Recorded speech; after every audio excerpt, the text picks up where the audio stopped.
You ask Tiger to calculate.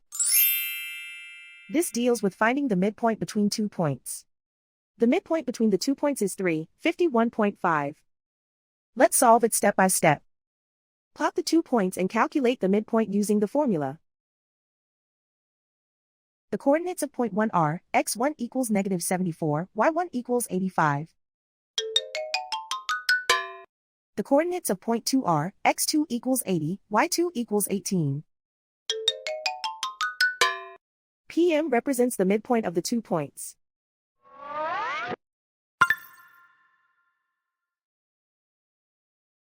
Use the x values in the midpoint formula to find the midpoints x. x1 equals -74.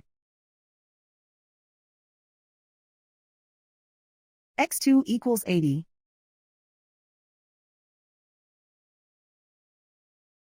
Simplify the arithmetic.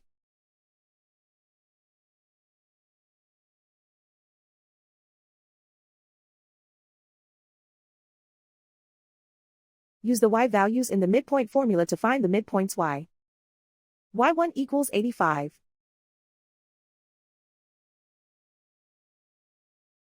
y2 equals 18.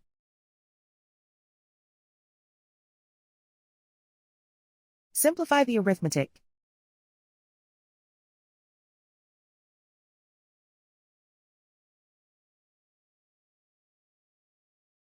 And so, the midpoint is 351.5.